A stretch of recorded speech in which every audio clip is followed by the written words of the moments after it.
अस्सलाम वालेकुम students, welcome to my channel. आज मैं डिस्कस करूंगी आपके साथ पाक स्टडी 301 का लेक्चर नंबर 8। सबसे पहले हम अपना लेक्चर नंबर 8 ओपन कर लेते हैं।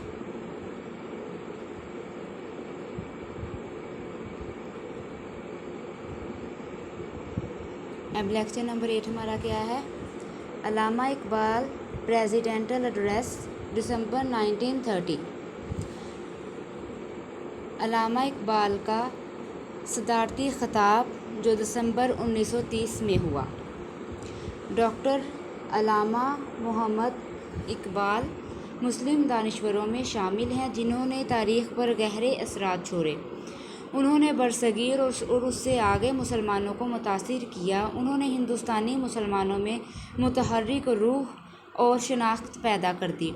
उन्होंने इसकी सियासी मुस्तकबिल का एक फ्रेम वर्क पेश किया और बात इससे ये कि उम्मत के मकसद को हासिल करने में किस तरह मदद मिलेगी।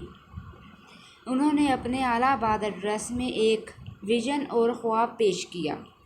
अब ये तो सबको पता है कि अल्लामा मोहम्मद इकबाल ने पाकिस्तान हासिल करने में कितनी मदद की। उन्होंने अपनी शायरी के ज़रिए, अपने ख़ताब के ज़रिए कितनी उन्होंने कोशिशें की। और अब इसका बैकग्राउंड क्या था? पस मंज़र हिंदू मुस्लिम सवाल बड़ी अहमियत थी और बरतानवी इंडियन हिस्ट्री के लिए इंतहाई अहम खड़े हुए। 1857 के बाद मुसलमानों के नज़दीक अहम मसला अलहदा शनाख्त रहा कि हमारी भी एक अलहदा कौम, एक अलहदा शनाख्त हो। उन्होंने हरीफ अक़वाम को ये ख़ास तौर पर 20 जो सेंचुरी है उसमें इस पूरी कोशिश की कि मुसलमान एक अलग कौम हो जो मुख्तलिफ़ सकाफ़त और तहज़ीब और मफादात और हकूक़ की हामिल हैं। दो कौमी नज़रिया हिंदू और बरतानवी अवाम को मुतवज्जा नहीं कर सकता था क्योंकि वो इलाक़ाई कौम परस्ती पर यकीन रखते थे। हिंदुओं ने इन्हें अपनी अक्सरियत में जज़ब करना चाहा लेकिन वह मुस्लिम दानिश्वरों के दलाइल का सामना नहीं कर सके। 1930 तक मुसलमानों में शनाख्त और सियासी मुतालबात का एहसास पैदा हो गया। इस पस मंज़र में अल्लामा इकबाल ने अपने सदारती ख़िताब किया। यूरोप में इकबाल के क़याम ने इनके ख़यालात को वाज़ेह शक्ल देने में मदद की। वो 1905 से लेकर 8 तक मुसलमानों में वापस आए और मुसलमानों की तंज़ली की जड़ों और मुसलमानों को तरक्की देने के तरीक़ाकार पर काम शुरू किया। उन्होंने याद दिलाया कि बतौर मिसाली रहनुमा नबी करीम सल्लल्लाहु अलैहि वसल्लम की तालीमात पर अमल करें। उन्होंने इस्लाम के नज़रियात, तालीमात और असूलों पर ज़ोर दिया।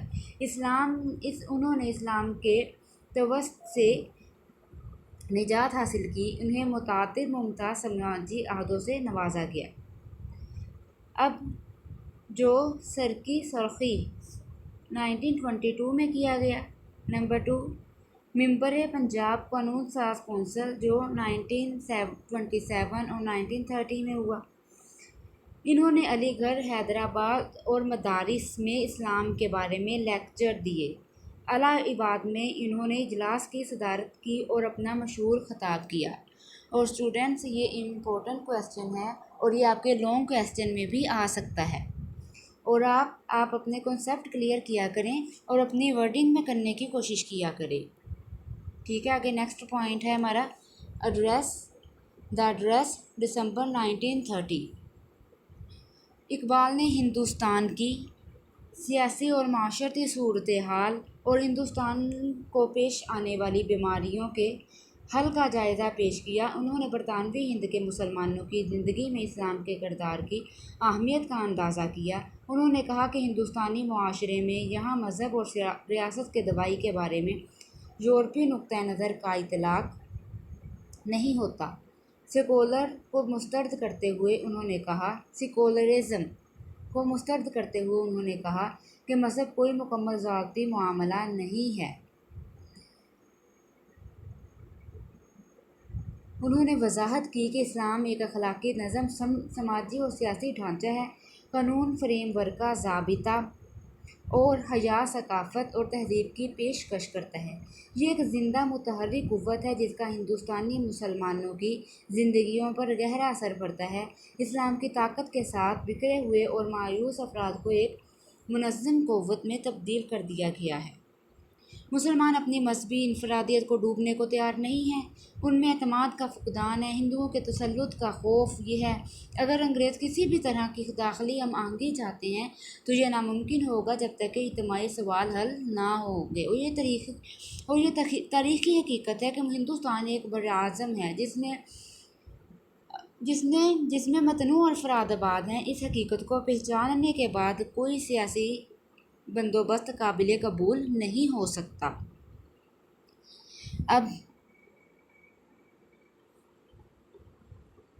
اگر مسلمانوں کو اپنی اسلامی تہذیب اور روایت کے مطابق ترقی کرنے کا موقع ملا تو وہ ہندوستان کے لیے اپنی جانیں قربان کرنے کو تیار ہوں گے۔ نمبر 2، مسلمانوں کی قومی شناخت کو تسلیم کیے بغیر وفاق کامیاب نہیں ہو سکتا۔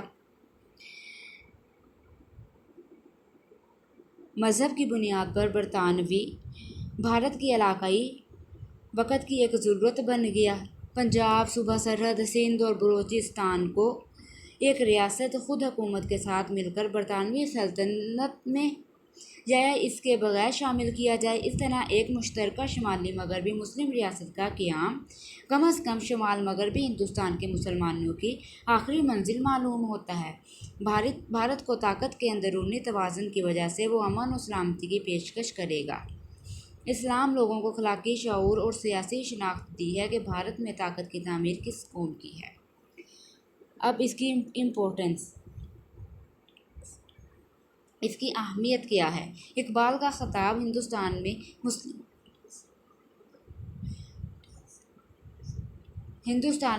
کیس کی زبردستی اور منطقی پیشکش ہے۔ انہیں اقلیت کی بجائے سیاسی ہستی کی طرف کیوں سمجھا جائے؟ علاقائی ایڈجسٹمنٹ سے مسلمان خود کو ترقی یافتہ بنائیں گے، ان کے نظریات کے ساتھ اور امت کے مقصد کی خدمت کریں گے۔ بعد میں مسلم سرزمین کے تصور کے بعد علاقے کی تقسیم کا کام شروع ہوا۔ ان خیالات کا اظہار انہوں نے مئی 1936 سے نومبر 1937 تک لیٹرز ٹو جناح میں کیا۔ انہوں نے مسلم صوبوں کی علیحدہ فیڈریشن کی بات کی۔ شمالی مغربی ہندوستان اور بنگال کو ہندوستان اور بیرونی ممالک کی طرح خود ارادیت کا حقدار سمجھا جا سکتا ہے۔ آزاد اسلامی ریاست یا ریاستوں کے بغیر شریعت کی ترقی ناممکن ہے۔ انہوں نے مسلمانوں کو مشورہ دیا کہ وہ مفادات سے بالاتر ہوں اور اپنے آپ کو اسلام کے لیے وقف کریں۔ پھر ہے کہ مشکل وقت میں اسلام کے مسلمانوں کو بچایا جائے۔ عقیدے، ثقافت اور تاریخی روایات میں حب الوطنی کے مقابلے میں زیادہ اہم ہے۔ ٹھیک ہے، اور یہ کچھ اس کی اہم پوائنٹس تھے، تو آپ اس کو بھی غور میں رکھیے گا، غور کیجیے گا۔ اور میں بار بار آپ کو اسٹوڈنٹس کہتی ہوں کہ اپنے ہینڈ آؤٹس ضرور ریڈ کر لیا کریں لیکچر کے بعد، اس طرح آپ کو زیادہ ایزی ہو جائے گا۔ چلیں، آج کا لیکچر تو ہمارا یہاں پر ہی کمپلیٹ ہو گیا۔ چلیں، اللہ حافظ اسٹوڈنٹس۔